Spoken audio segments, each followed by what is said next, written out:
Bonjour tout le monde. Alors, je suis contente cette semaine de recevoir dans nos studios les gens de l'Association de proches aidances de la capitale nationale. Alors, je suis présentement avec Madame Suzanne Girard.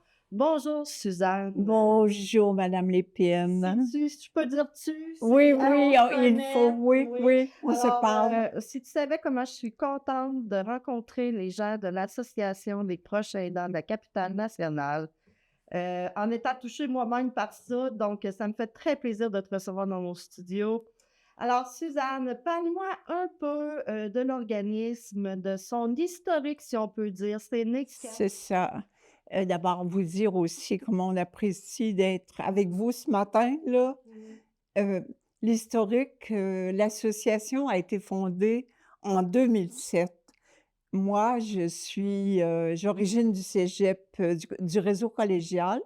J'ai enseigné les soins infirmiers toute ma carrière, je suis infirmière clinicienne, mais j'ai laissé mon travail.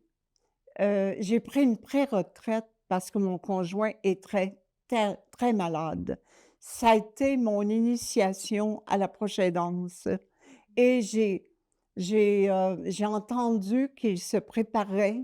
Il y avait un travail de comité pour fonder l'association régionale, qui est l'association actuelle des proches aidants de la capitale nationale.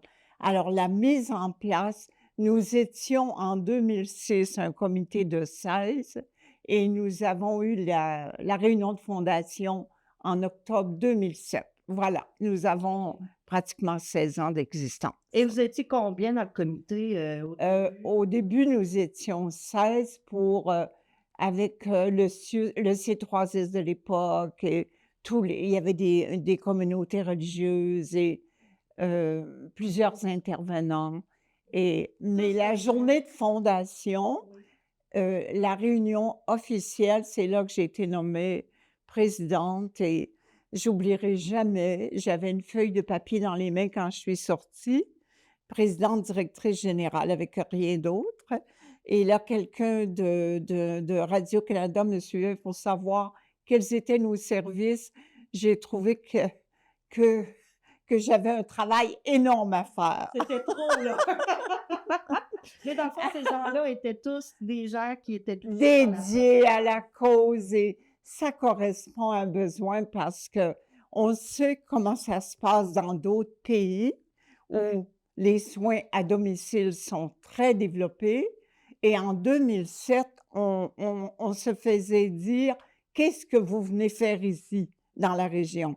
Les gens ne nous disent plus ça. Il y a tant de besoins là auprès des proches aidants. C'est, il y a tant de besoins qui fait que il y a peu de budget pour répondre à tous les besoins. Le système n'est pas organisé pour répondre à tous les besoins, qui fait qu'il y a énormément de relocalisation et on sait une relocalisation, on sait que les gens veulent vivre et mourir à domicile. C'est 97% des gens qui le disent, mais une relocalisation, c'est un drame. C'est un deuil. Un On veut deuil, dire, alors que le proche aidant vit de multiples deuils à partir du premier diagnostic, là. Ouais, ouais. C'est le deuil du diagnostic, les deuils blancs en cours de route selon l'atteinte de la personne, mais quand elle est relocalisée, c'est c'est comme un premier décès. En plus, on le voit chez nos clientèles, dans les cohortes actuellement qu'on aide là, c'est qu'il y a un appauvrissement.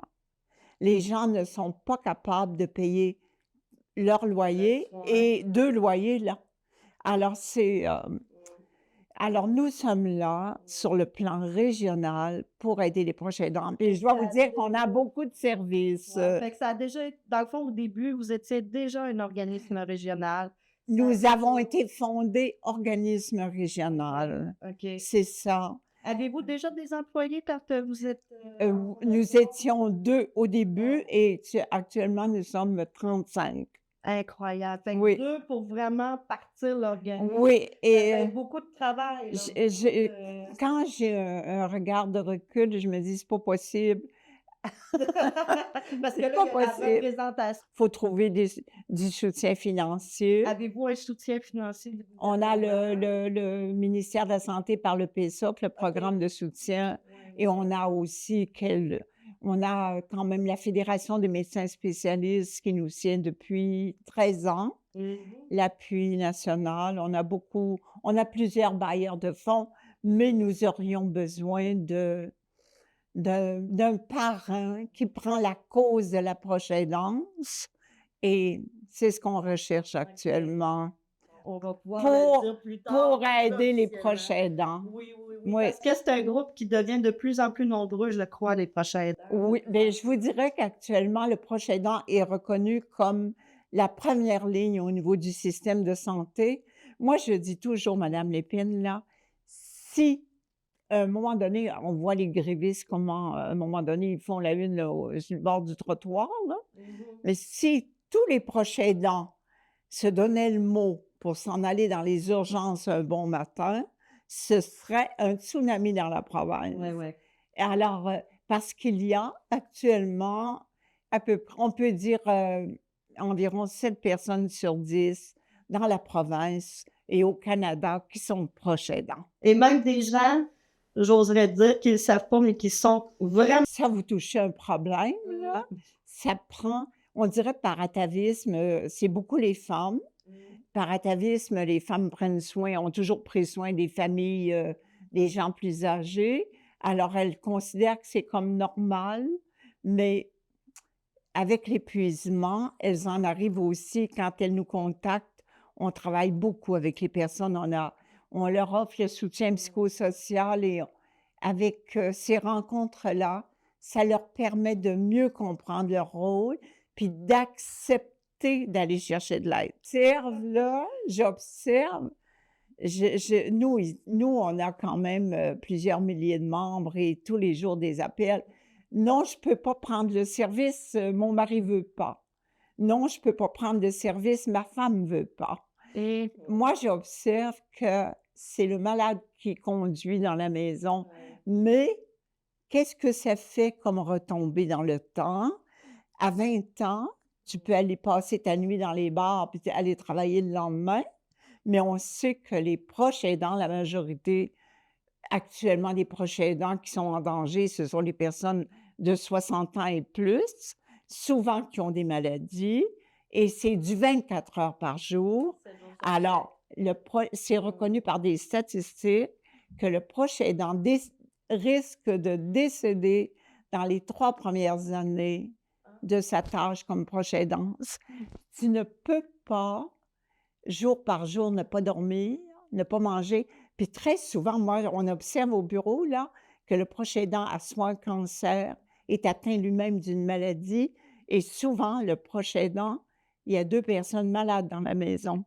Il y a le conjoint, ça peut être un homme aussi qui est proche aidant, là, parce que je dirais qu'il y a 86 de femmes, mais on pourrait peut-être même dire, c'est quoi un proche aidant, là? Est-ce que vous avez ah, une définition par quoi? c'est un proche aidant, c'est une personne, quel que soit son statut, ça peut être un médecin, une infirmière, un avocat, ça peut être monsieur, madame, tout le monde, qui aide un proche, mais bénévolement. Il n'y a pas qui donne des soins, et je vous dirais, les soins, c'est près de 87 des soins sont assumés par le proche aidant. Puis un proche aidant, ça peut être quelqu'un qui va téléphoner pour, supposons sa mère, pour régler des papiers, pour... Ça, c'est... S'il fait juste ça, il n'est pas considéré. Il est considéré comme exécuteur testamentaire, où il a le mandat de protection C'est plus comme proche Mais un aidant. proche aidant, c'est quelqu'un qui aide la personne Physiquement. dans les activités de la vie quotidienne ou de la vie domestique, qui l'aide à aller chez le médecin. C'est que la personne est vulnérable à la maison. Elle ne peut plus vivre seule, prendre soin d'elle-même. Donc, c'est le proche aidant qui s'assume lui-même et assume une deuxième tâche qui est très lourde. Moi, j'en reviens pas quand vous avez dit 7 personnes sur 10. Actuellement, Je trouve que dans les statistiques, on entend dire il y a tant de millions de proches aidants au Québec, mais il y a 7 personnes sur 10 actuellement proches aidants. C'est incroyable. Surtout avec la population que nous avons, nous sommes la 2e population aînée, où il y a le plus d'aînés au monde après le Japon. C'est quelque chose, hein? Ouais. Et c'est dans la capitale nationale qu'il y en a le plus. Et c'est Puis, normal puis qu'ils dans veulent rester chez Portneuf, eux. il y a Dans plus Portneuf, de oui, centenaires. oui, c'est vrai que dans Portneuf, il y a beaucoup de Il y centenaires. a beaucoup de centenaires, oui. Puis aussi, Ouais. faut pas penser que toutes les personnes qui sont centenaires, parce qu'on les a vus l'autre jour, ils en ont présenté à la télévision, des gens de 103 ans, un monsieur qui jouait au curling. Oui. Ah, c'est incroyable, hein? Oui, oui, oui. Le modèle que j'ai dans la province, c'est monsieur Guy Rocher, Oui. qui a 100 ans cette semaine, qui a travaillé à refaire le système d'éducation au Québec dans les années 60.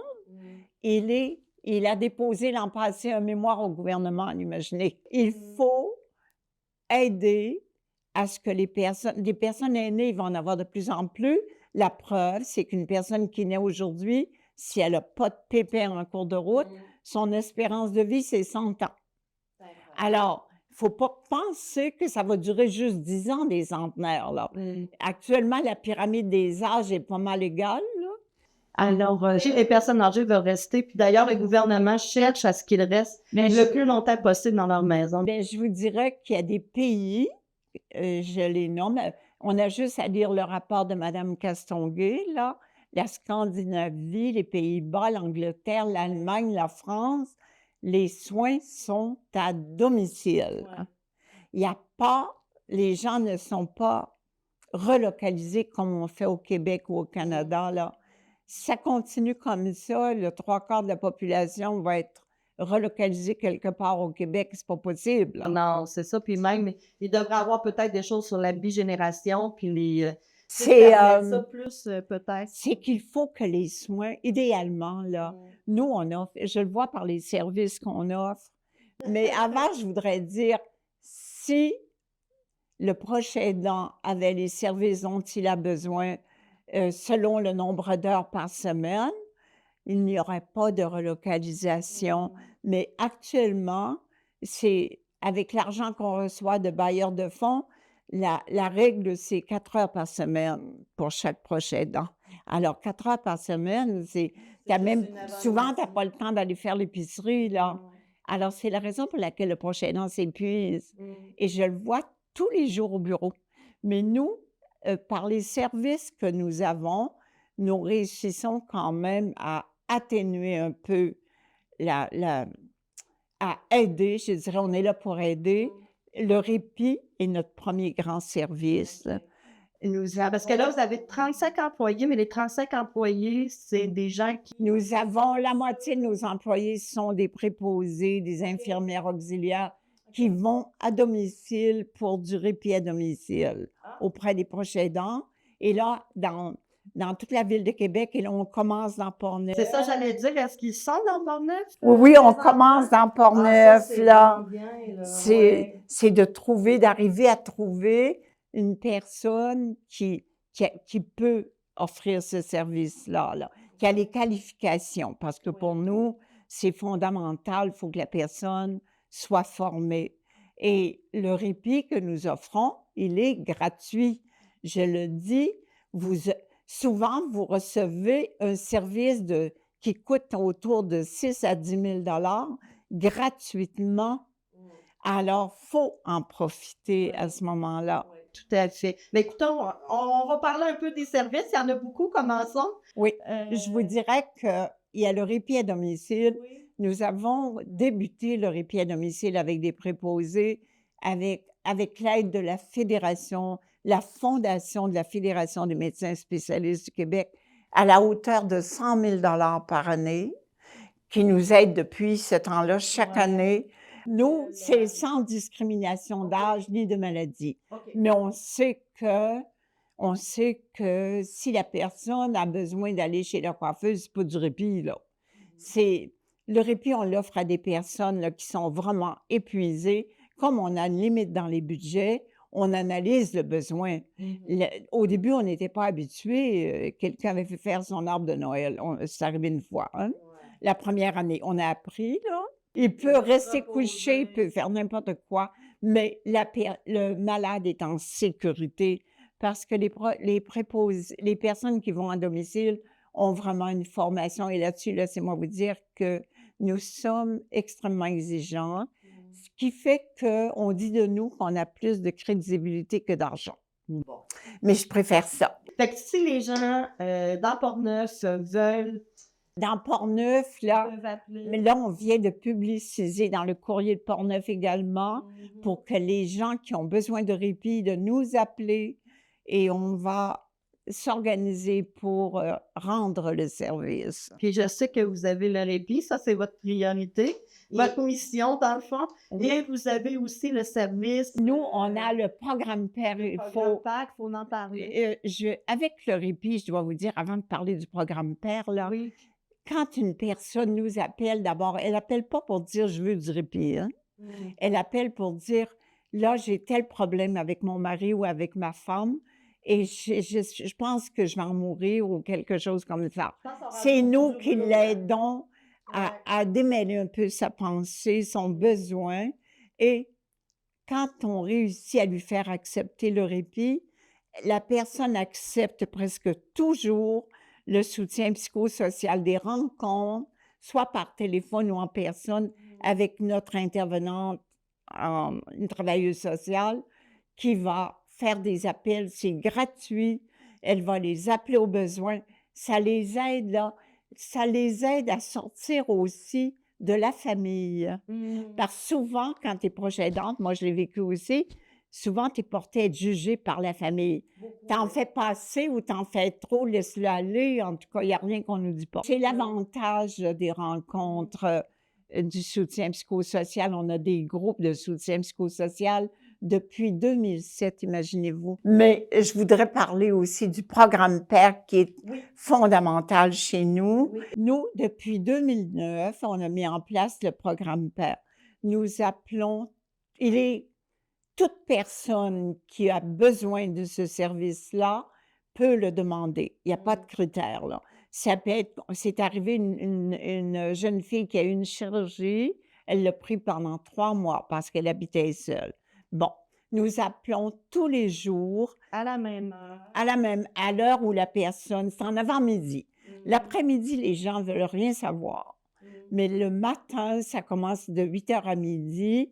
Nous appelons tous les jours 1500 personnes pour s'assurer de leur sécurité. Qui fait que, et chaque année, on sauve environ 15 personnes en général, là, mais des vrais sauvetages, ils ne sont pas décédés.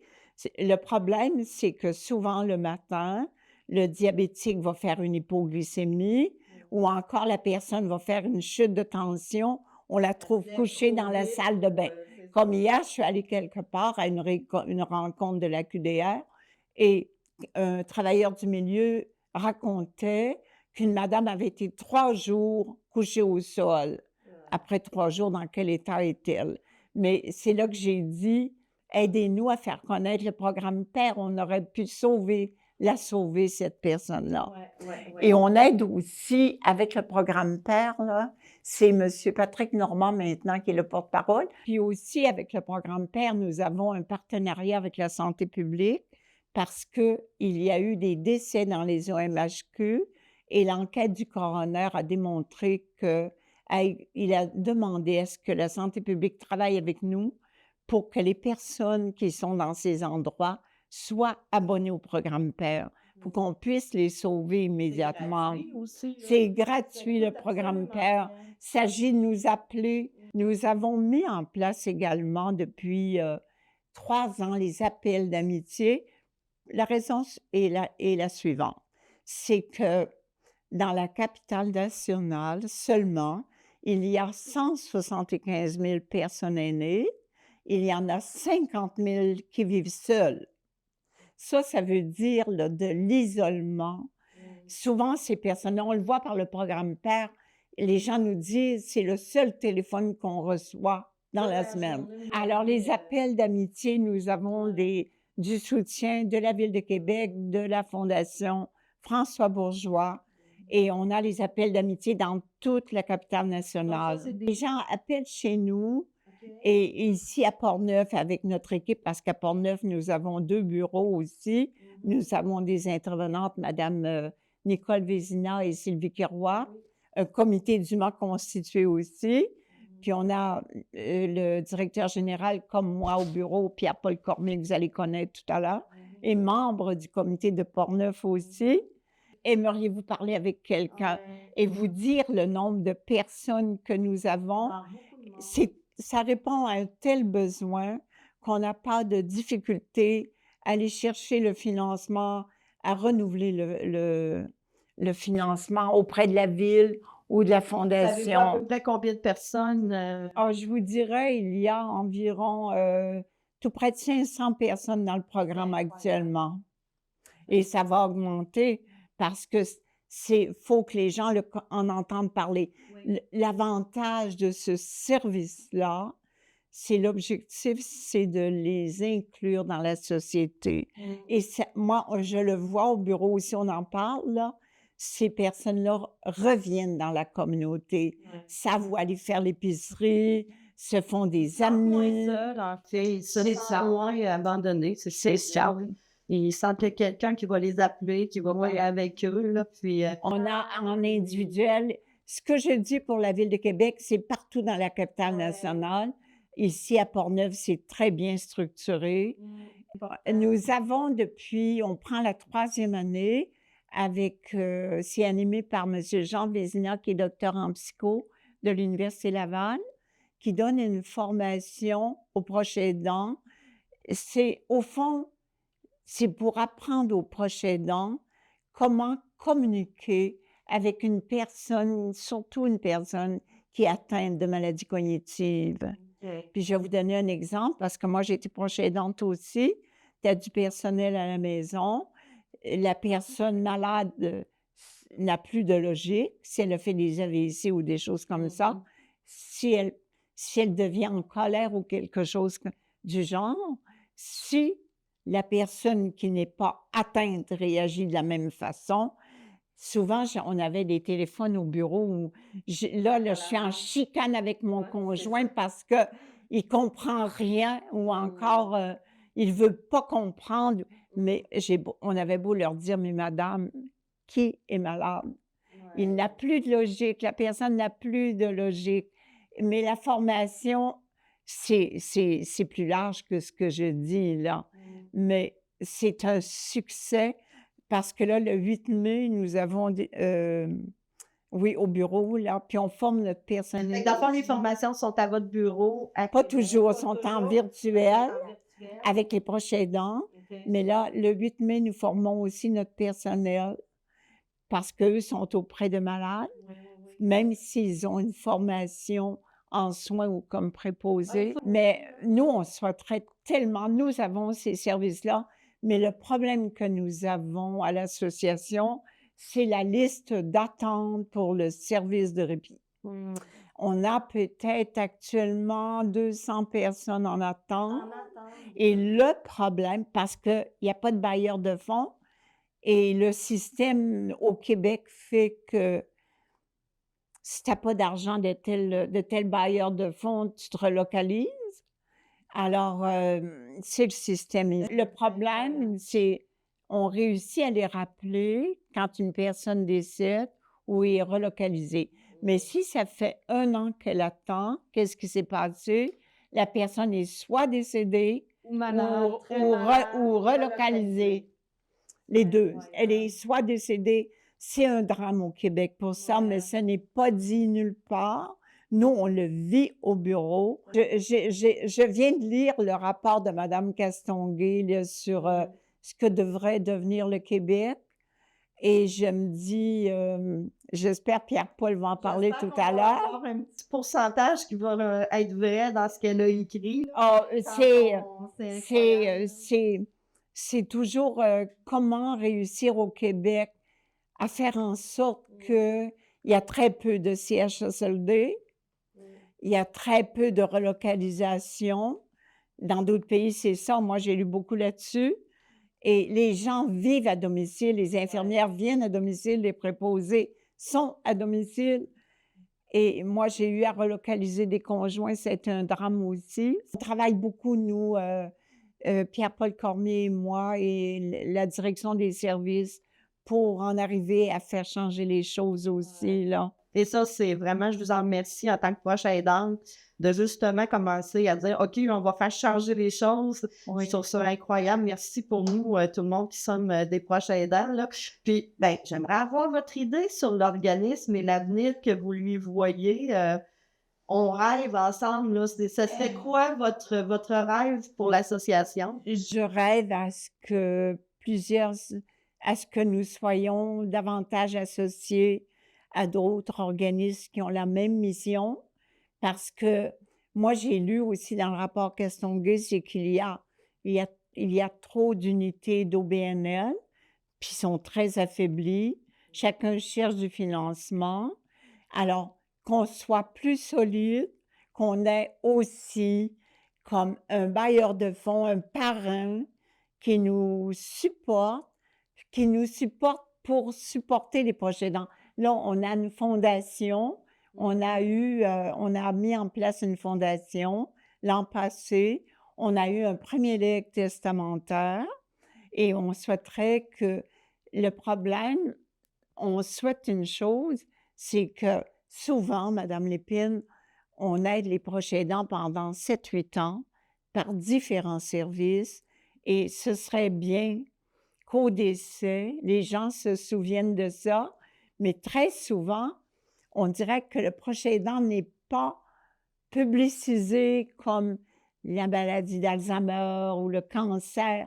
Très souvent, les gens vont dire: «Ah, je vais donner telle place», au lieu d'aider la cause des proches aidants, parce que nous sommes au BNL, on ne doit pas faire aucun revenu, tout l'argent va et moi, je suis Elle va au prochain. et moi, je suis bénévole depuis 16 ans. Incroyable. Alors, je n'ai pas de salaire, moi. C'est ce qui fait que mon salaire permet de maintenir en vie beaucoup de proches aidants aussi.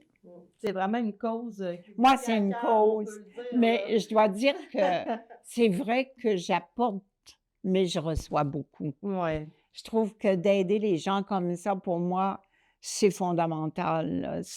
Oui. Tout actuellement, on est vraiment à l'association, une équipe extraordinaire.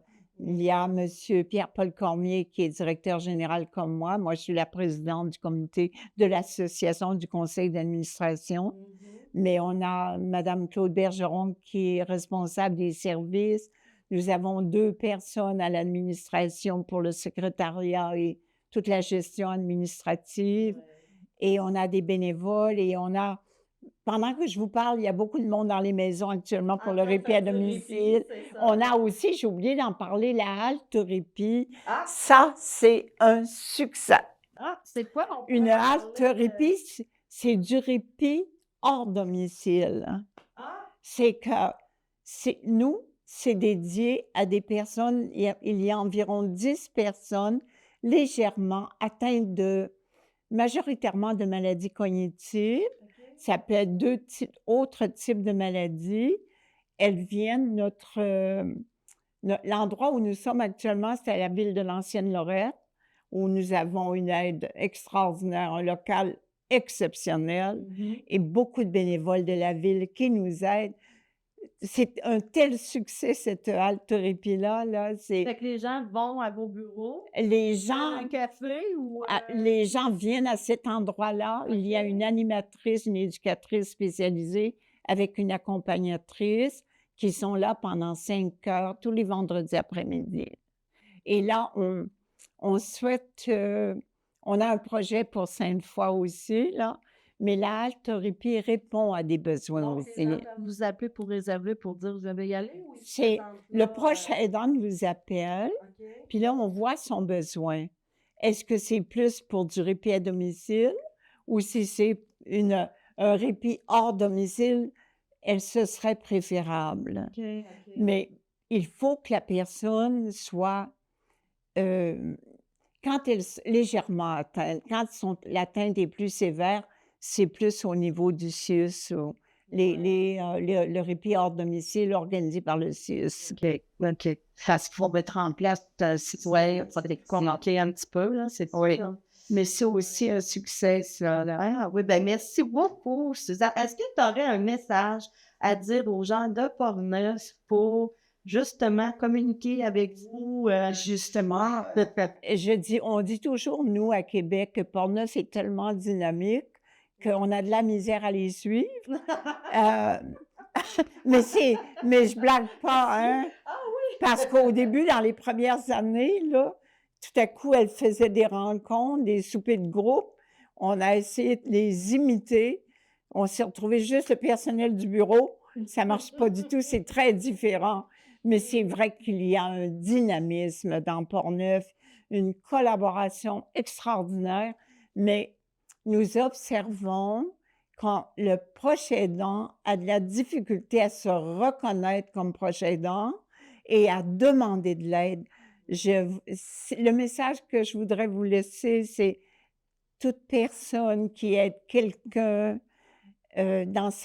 chez lui actuellement, n'hésitez pas à nous appeler. Madame Lépine va donner le numéro de téléphone et on va regarder. Nous attendons que ces demandes-là. Et on travaille aussi avec Madame Vézina et Sylvie Kerouac qui sont dans les bureaux ici, dans l'édifice ici, là. À Pont-Rouge. Alors, on a vraiment... Mais ils se promènent dans le comté. Là, Ah, mon Dieu! groupe un peu Elles partout, sont là. très actives, elles Oui. participent aux tables et puis on a d'autres projets qui s'en viennent aussi, là.